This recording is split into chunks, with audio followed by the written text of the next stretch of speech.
In today's world, being able to focus is almost like a superpower. You rarely see anyone who's able to concentrate on a single task for hours.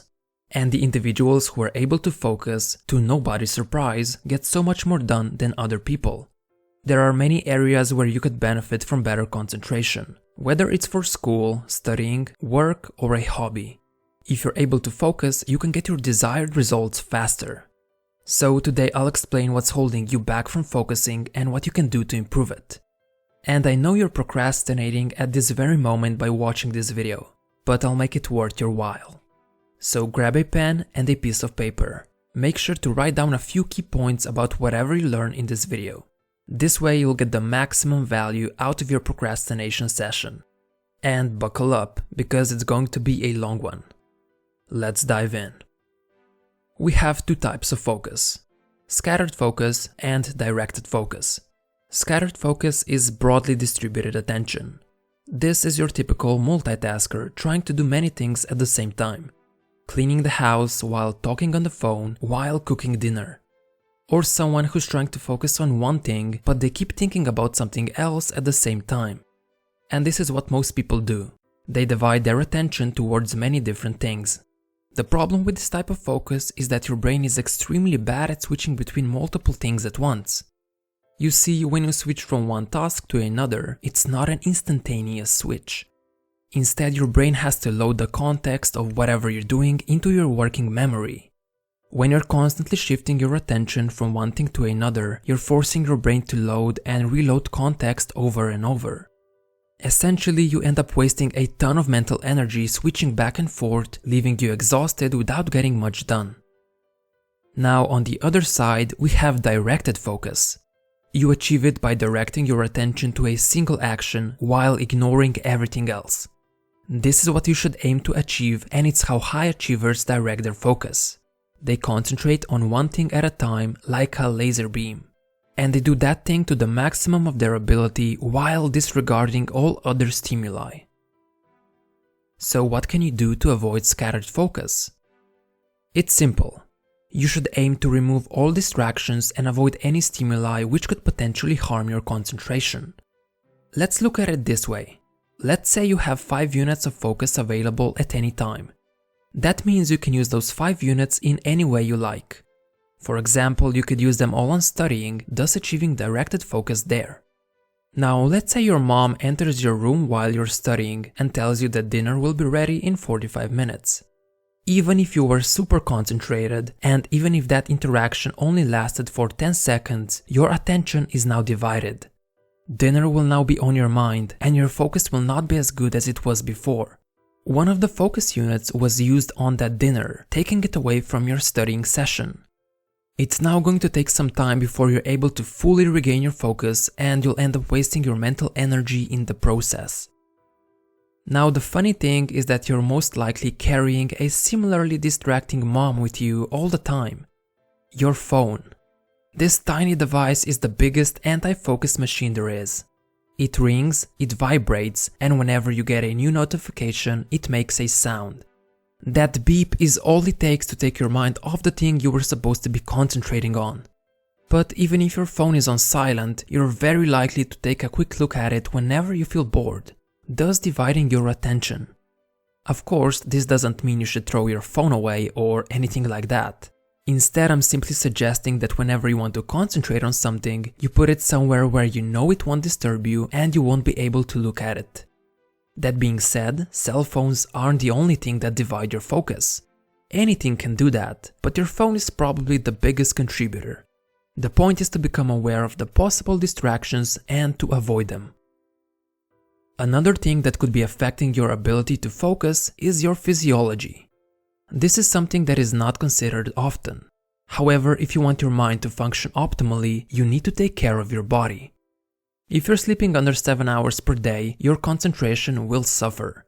On the contrary, it's been shown that getting 7 to 9 hours of sleep leads to a better ability to focus during the day. Exercise is also something that should be done on a daily basis. Thanks to the release of dopamine, norepinephrine, serotonin, and other neurotransmitters, your ability to focus on difficult tasks improves. By exercise, I don't mean going out and running a marathon, but a short walk around the block is already sufficient. Bonus points if it's a walk in nature. Hydration is also very important. You might have noticed that when you wake up in the morning, you can't really think straight right away.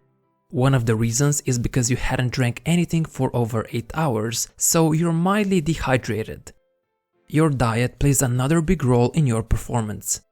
If you're indulging and stuffing your face with unhealthy food or drinking soda, you're doing your brain a disservice. Food that is high in sugar content leads to brain fog and the inability to concentrate. You might want to look into some healthier alternatives. So if you want to focus easier, make sure to take care of your body. Now let's take a look at how to build your focus. It should be noted that concentration is a skill. You can actually train your focus like you would train for a sport. The more you do it, the better you get at it. When you start, you might be able to focus for just 10 minutes. But when you do that day after day, your ability to concentrate will strengthen and you'll be able to do it for longer periods of time. So if you can't concentrate for hours right now, that's fine. You can train your directed focus over time. And the best way to practice your focus is to have a certain time in your day when you concentrate intensely on just one task. Basically, you want to make concentration a regular habit. A lot of us are waiting for the opportunity when everything is perfect, when we're feeling motivated, and when all the planets are aligned before we go and try to focus. But that's the wrong approach. Instead, it's way better to have a dedicated time in the day when you sit down and just concentrate on one thing for as long as you can. You then want to protect that block of time. The best time for focus is in the morning, about 1 hour after waking up. Usually that's when you're fully awake and your mind is not yet occupied with other things that require your attention. Plus, at the time you typically have no distractions and you have all your focus units ready to be distributed. This time of the day has been utilized by many historic artists, writers, and philosophers. But what about the afternoon? Well, you see, if you had a busy day, your attention has already been scattered in many different directions, and your brain is heavily stimulated. That's why it's so much easier to focus in the morning. Your brain has been resting for 8 hours after all. So if you decide in the middle of a distracted afternoon to switch your attention to a cognitively demanding task, for example studying, you'll have a hard time directing your focus. Your mind will already be occupied with other things. Such attempts will therefore frequently fail. But that doesn't mean it's impossible to focus late in the day. You just need to unstimulate your brain. And you do that by taking a proper break. You see, it's very hard to concentrate on something for a longer period of time without getting mentally tired. And it doesn't matter if it's scattered or directed focus. Both are exhausting. That's why you need to take a break and give your mind a rest after a while. However, this is where most people slip up.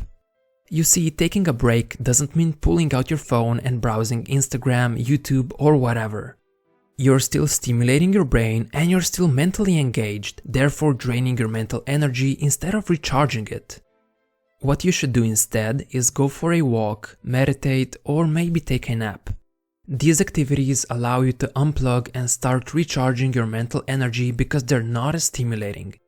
I know it might sound boring, but you should allow yourself to be bored and give your brain some breathing room. Of course, taking a mental break isn't just for when you want to switch from scattered focus to directed focus. It's also very useful when you want to extend your ability to continue focusing intensely. Another way to look at it is to imagine you've been running for 1 hour without stopping. Then you have a 15-minute break before you'll be running for another 1 hour. You can choose to A. Sit down, relax, and do nothing for 15 minutes. Or B. Jump rope and do burpees for 15 minutes. Obviously you choose the option A as you don't want to exert yourself even more. You want to have enough energy to run for another hour after all. In this case, running is an analogy for focus. When you've been focusing for 1 hour, you don't want to add more stimulation to the mix. You'll just tire yourself out mentally if you watch TV or browse the internet. So find an activity that suits you, that's not mentally stimulating and it helps you to disconnect. Personally, my favorite thing to do is to go for a short walk. It helps me recharge mentally every time. Now, the perfect technique that ties intense focus and mental breaks together is the Pomodoro technique. I already made a video on this method, but I'll go over it quickly. It goes like this. You choose a task you want to focus on. Then you set a timer for 25 minutes and do nothing but concentrate on that task. When the timer rings, you take a 5-minute break and restart the timer.